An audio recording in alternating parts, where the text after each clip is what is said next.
He was in the middle of a $1 million video call, high-rise office suit, pressed investors from Houston, waiting on his next word, when his private phone rang. Ethan Walker almost didn't pick up, but something made him answer. And then he heard it. "Daddy, Mommy fell. She's not moving, and we don't have any food." The voice was tiny, fragile, crying. At first, Ethan thought it was a mistake, a prank. But then the little girl said a name he hadn't heard in 6 years, Claire Mitchell. His world stopped cold. She was the woman he once loved and left. And now a child who called him daddy was crying on the other end of the line, begging for help. What if it was real? What if he had a daughter he never knew existed? What came next would unravel secrets, reopen wounds, and force Ethan to confront the one thing his money could never buy back: time. Stay with us for this powerful emotional journey of second chances, love rediscovered, and a little girl who changed everything. Because sometimes the most unexpected phone call is the one that saves your life. "Daddy, Mommy collapsed. She's on the floor. She's not moving. We don't have any food." The tiny, desperate voice exploded through Ethan Walker's phone in the middle of a video call with high-stakes investors from Houston. At first, he froze, staring into the camera, trying to process what he just heard. Then came the sound of the little girl sobbing, breathing fast, trying to hold herself together. "Who is this?" Ethan snapped, startled and irritated. "How did you get this number? I'm Lily. Mommy's name is Claire Mitchell. Please help us." Claire Mitchell. That name didn't just echo, it detonated in his chest like a landmine buried under 6 years of silence. The boardroom around him vanished. The investors' voices cut off mid-sentence. For a moment, Ethan couldn't breathe. No one had said her name to him in over half a decade. He ended the call abruptly, ignoring the stunned expressions frozen on the screen. The voice, the panic, the name, it had to be some kind of setup. He gripped the phone tightly. "This must be a scam," he muttered, his pulse racing. Still, he couldn't let it go. He called his head of security. "I need you to investigate a call that just came through my private line. A little girl. She said her name was Lily. Her mother is Claire Mitchell. See if Claire's still living in Willow Creek, Vermont. Move fast."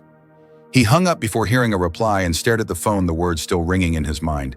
Daddy? She had called him daddy. No, that didn't make sense. Claire couldn't have had a child, not his. But 5 years ago. 6 since he last saw her. No, impossible. He stormed out of the meeting room on the 34th floor and slammed his office door shut behind him. Without thinking, he redialed the number. The same trembling voice answered. "Hello, Lily," Ethan said quietly, his voice softening. "Where are you now?" "At home," she whispered. "Mommy's still asleep. I touched her, but she won't wake up." "Is there anyone else with you?" "No, just me." He closed his eyes. Something in her voice wasn't fake. No scammer could fake that kind of fear. "I'm sending help. Don't hang up. Tell me your address."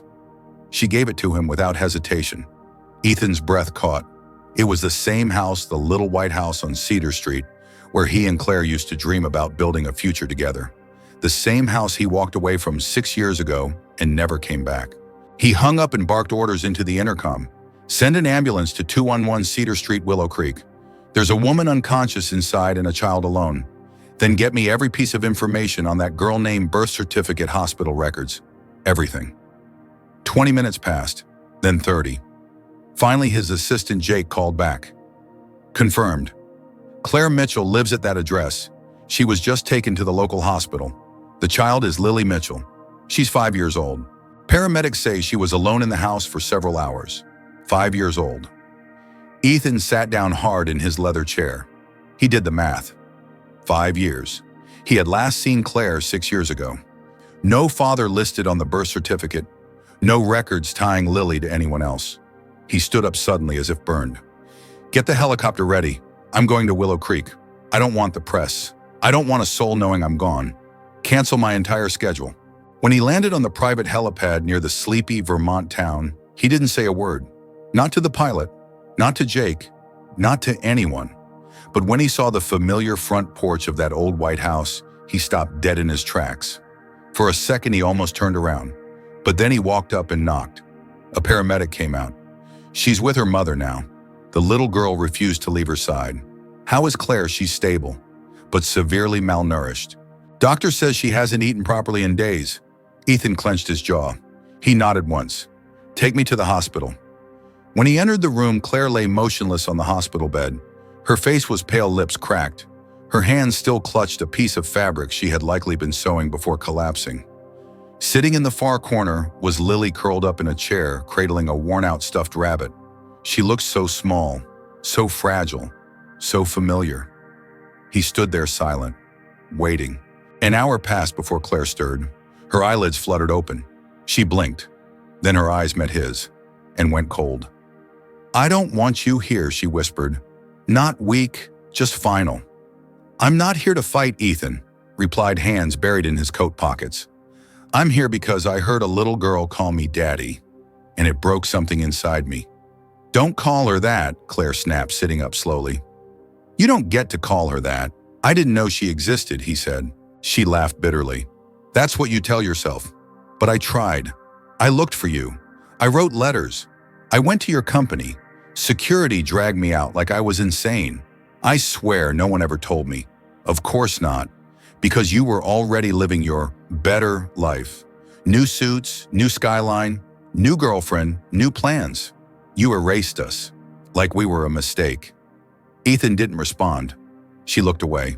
So what now? You ride in like some white knight, fix everything with money? No, he said quietly. I came because I want to help.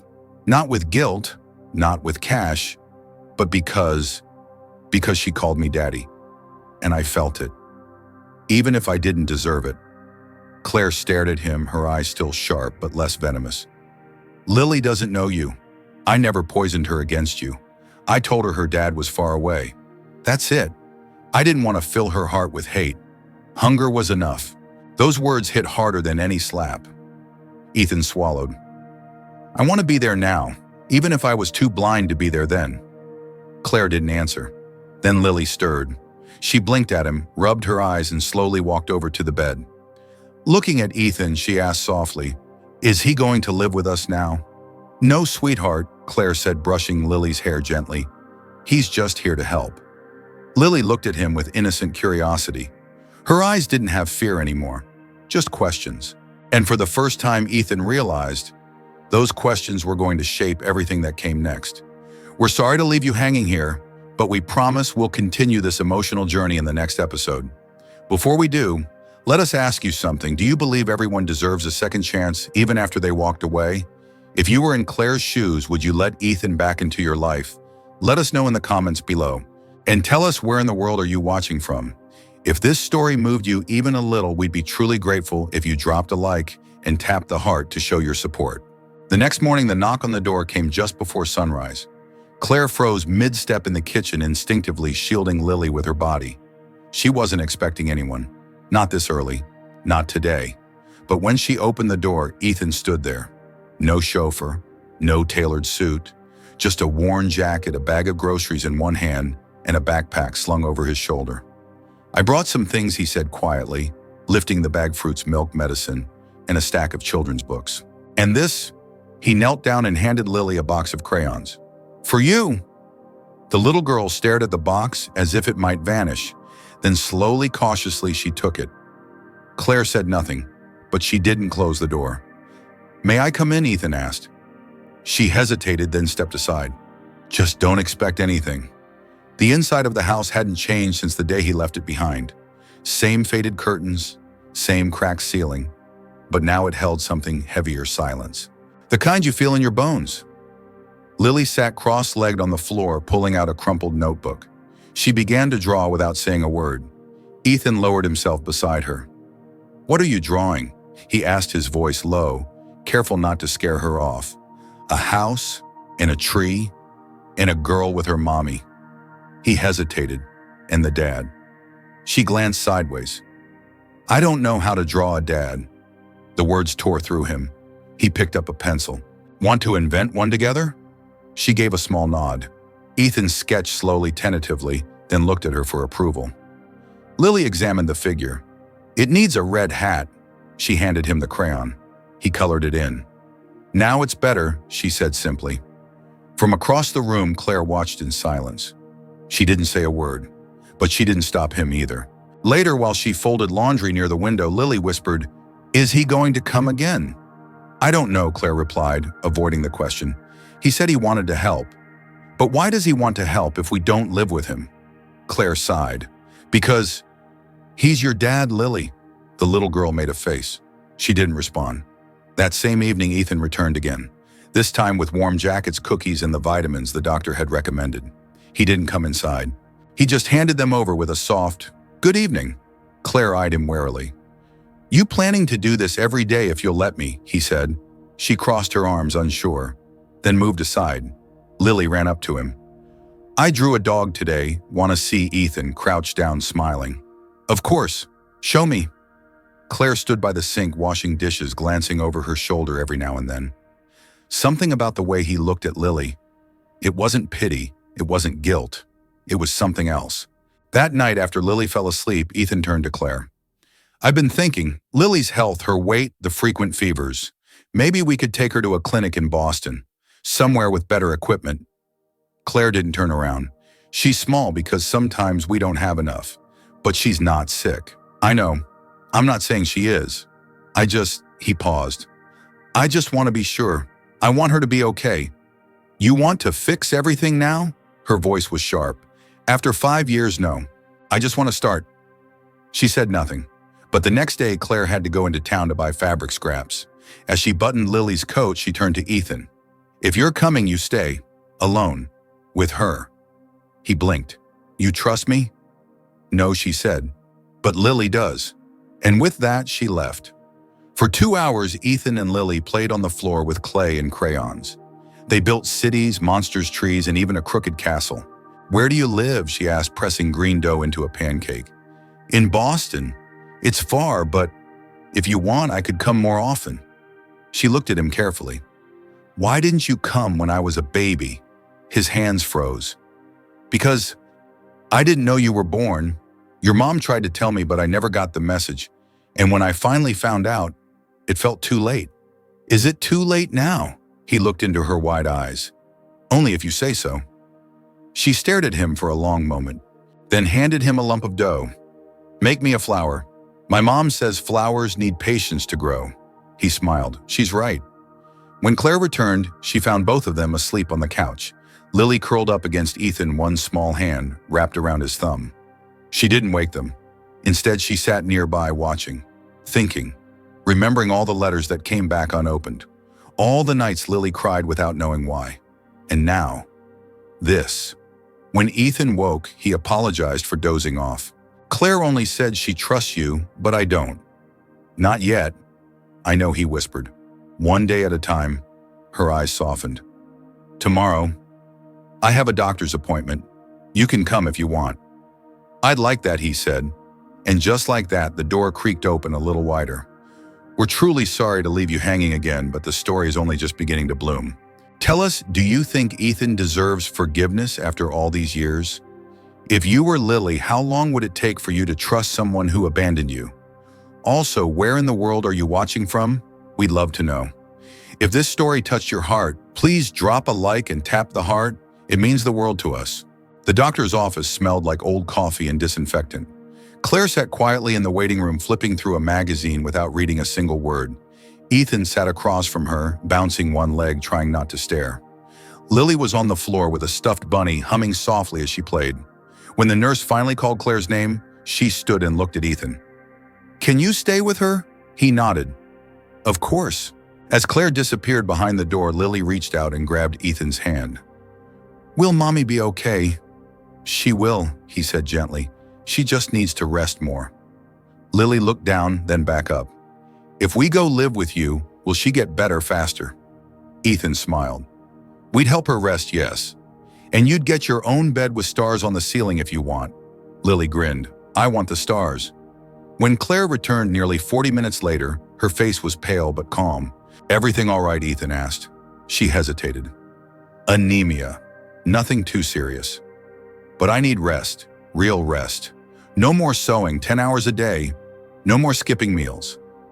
Lily stood and hugged her. "I'll help you rest." Ethan waited, then said softly, Claire, come to Boston. Just for a while. You and Lily, I'll handle everything. She can go to school. You can heal. No pressure. Claire closed her eyes. Then she turned to Lily. Sweetheart, would you like to go to the city for a little while? Just until Mommy gets stronger. Lily's eyes lit up. With both of you. Yes, with both of us. Lily threw her arms around her mother's waist. That evening, they packed what little they had. At sunrise, they left Willow Creek behind. Claire didn't say goodbye to the house. She just watched it disappear in the rearview mirror, holding Lily's hand, unsure if they'd ever come back, but strangely no longer afraid. The apartment in Boston was bright and full of light. Lily ran from room to room in awe. Do we live here now? She asked. For now, Claire answered, just until Mommy feels better. But days turned into weeks. Lily started school, made friends, painted pictures of dogs and castles. Claire began to sleep through the night again. She took walks. She smiled more.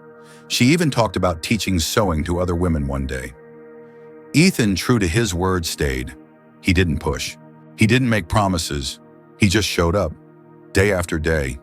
He learned how to braid Lily's hair, how to warm up soup without ruining it, how to wait quietly when Claire needed space.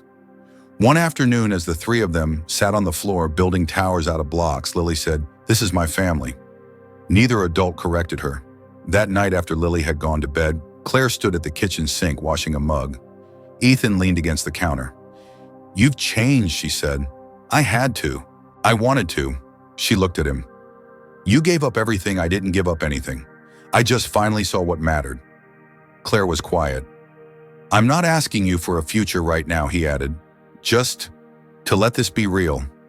One day at a time." She nodded. "That I can do." Spring came early that year. They visited the park, fed ducks, taught Lily how to ride a bike on a quiet city street.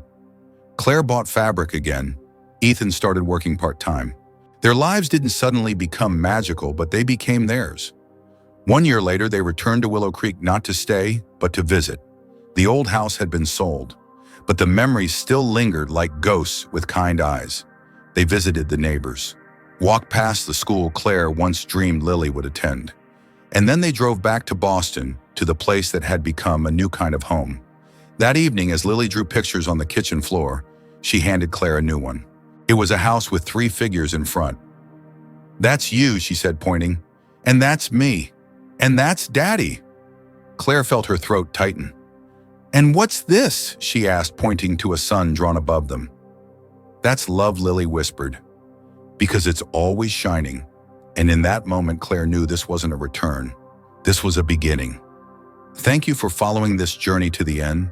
We know it's been emotional and we're sorry to pause the story here. But now we want to hear from you. Do you think Ethan truly redeemed himself? If you were Claire, would you have made the same choice? Tell us below, what do you think of this story? Comment number 1 if it didn't quite meet your expectations. Number 2, if it was okay. And number 3, if you loved it and felt the emotion deeply. Also, where are you watching from today? We'd love to know. If this story moved you even a little, please tap the heart and share this video with someone who still believes in second chances.